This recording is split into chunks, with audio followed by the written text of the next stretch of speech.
if categories dissolve, especially fundamental ones, the culture is dissolving because the culture is a structure of category. Mm-hmm. That's what it is. Right. So, and in fact, culture is a structure of category that we all share. So we see things the same way. Well, that's why we can talk. I mean, not exactly the same way, because then we'd have nothing to talk about. But roughly speaking, we have a bedrock of agreement. That's the Bible, by the way.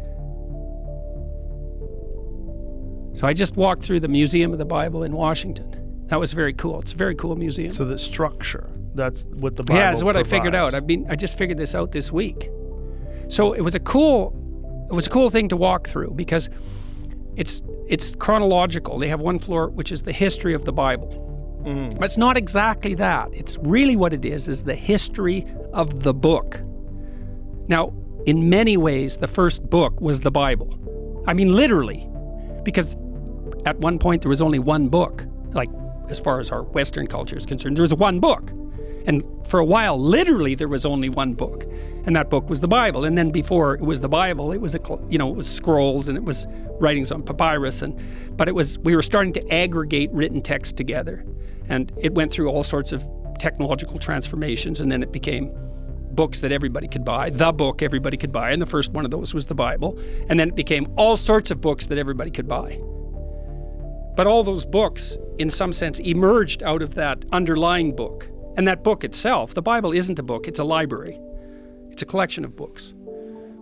And so what I figured out was, partly because I was talking to my brother-in-law, Jim Keller, who's the world's greatest chip designer and has now designed a chip that's as powerful as the human brain, which is optimized for artificial intelligence learning, by the way. And so I talked to him about that. He said, "You heard of the internet?" I said, "Yeah, Jim, I've heard of the internet." He said, "This is way more revolutionary than that."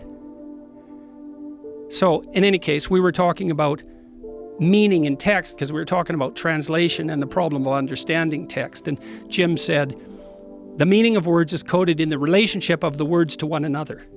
And the postmodernists make that case, that all meaning is derived from the relationship between words. That's wrong because, well, what about rage? That's not words. And what about moving your hand? That's not words. So it's wrong, but part of it's right because the meaning we derive from the verbal domain is encoded in the relationship between words. So now then you think, well, let's think about the relationship between words. Well, some words are dependent on other words. Some ideas are dependent on other ideas. The more ideas are dependent on a given idea, the more fundamental that idea is. That's a definition of fundamental. So now imagine you have an aggregation of texts in a civilization. You say, which are the fundamental texts? And the answer is the texts upon which most other texts depend. And so you'd put Shakespeare way in there in English because so many texts are dependent on Shakespeare's literary revelations. And Milton would be in that category, and Dante would be in that category, at least in translation. Fundamental authors, part of the Western canon, not because of the arbitrary dictates of power, but because those texts influenced more other texts. And then you think about that as a hierarchy, okay, with the Bible at its base, which is certainly the case. Now imagine that's the entire corpus of linguistic production, all things considered. Now, how do you understand that? Like, literally, how do you understand that? The answer is you sample it by reading and listening to stories and listening to people talk. You sample that whole domain.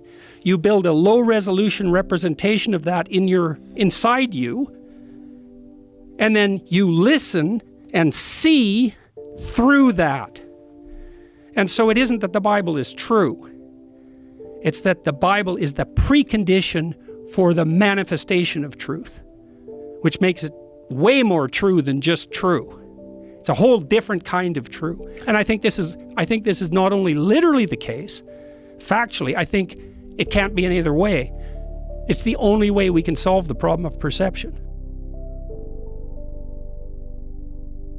Moses leads his people out of the tyranny, right? But weirdly enough, they don't go to the promised land.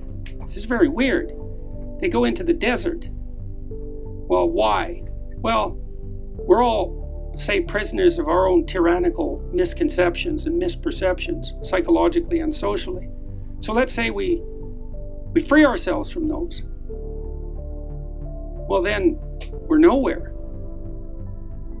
At least we were guided by that. That's why people have nostalgia for tyranny. It's like, at least we had enough to eat then. At least we knew who we were then. It's like out of the tyrant's grasp into the desert. And so you think, why don't people want to challenge their own preconceptions? It's like, yeah, it's out of the tyranny into the desert. And the worse the tyranny, the worse the desert. So if you've been tormenting yourself with tyrannical preconceptions and totalitarian obligations and you decide to drop it, or maybe you're shocked out of that by trauma, you don't go to paradise. You go to the desert. Maybe that's even worse. So no wonder people don't do it. So now the Israelites are out in the desert. You think, why are they there for 40 years? And maybe it's because it takes 3 generations to recover from tyranny. You're in the desert, man. And so the Israelites start worshiping idols. It's ideology. It's the same thing. And that's why, because they don't have anything to orient themselves, because they're not tyrannized anymore, and they get all fractious and they fight with themselves. And Moses has to spend like all day judging their conflicts, because otherwise they're at each other's throats. And anyways, they turn to false idols. And so God isn't very happy about this. And he sends poisonous snakes in there to bite them. So it's like out of the tyranny, into the desert. Now we're fractured by ideologies. Now the poisonous snakes come. And so the poisonous snakes are biting them and biting them and biting them. And they finally break down and go to Moses and say, look, you want to have a chat with God and get him to call off the damn snakes? And Moses says, yeah, okay. And so he goes and talks to God. And God says, this is weird. This is one of those impossibly weird stories. You think this is either insane or it's true, because that's the only options. It's not boring. It's not predictable. It's either insane or it's true. Okay. And maybe we could start by thinking it's insane, but whatever. Moses talks to God, and God could just call off the snakes, right? That's what you'd expect him to do, but that isn't what happens. He says, go make an image of a snake in bronze and make an image of a stick, like a staff, and put the snake on the staff and then stick it in the ground. And then have the Israelites go and look at the snake. And then the snakes won't bite them anymore. So the snake, you have staff, to go look on the snake. Yes. Okay. Here's a doctrine from all fields of psychotherapy. Okay. Look at what you're terrified of, and you will get braver. So the classic therapeutic treatment for terror and the poisoning that terror induces is exposure, voluntary exposure. Yeah. Okay, so the pattern there is face what you're most afraid of, and Right. you will be free. Okay. That makes sense. Voluntarily. Yes. Now that's a doctrine of psychotherapy now. Right. Okay. So now that's weird. That's weird. So God doesn't chase away the snakes. He makes everyone braver. Okay, because that's better than being safe. Bravery is better than safety. It's a more reliable cure for terror. Okay, now that's cool, but this is even more cool. In the Gospels, Christ says that he has to be lifted up like the serpent in the desert. You think, what the hell does that possibly mean? Because, well, that's a snake first on a stick. And Christ is comparing himself to a snake on a stick?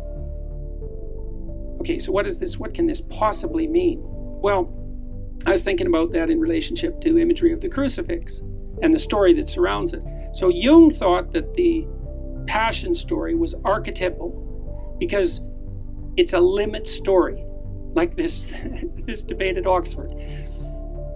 You cannot write a more tragic story. It's impossible, technically. Why? Well, because it's a story of the aggregation of everything that people are afraid of. So there was no death more painful than crucifixion. That's why the Romans invented it. It was to punish political miscreants. It was the slow, agonizing death by suffocation, essentially, and dehydration and exposure. It's extraordinarily painful. Okay, so that sucks. That's pain, man. Plus, you know it's coming. That's part of the story. Plus, Your best friend betrayed you into it. Plus, your people turned against you. Plus, they're led by a tyrant who doubts truth. Plus, you're a victim of the Roman Empire. Plus, you're completely innocent. Plus, everybody knows it. Plus, they choose a criminal to be released from this experience instead of you, even though they know he's a criminal and they know you're innocent. So, and you're young, and you've done no wrong, and all you've done is help people. So it's a limit story. Okay, so then you think, we've been looking at that limit story for 2,000 years in the image and in the story. What are we doing? Well, you're supposed to visit the stations of the cross, let's say. Okay, here's the idea. You hear the crucifixion story, and you play with it. Who are you?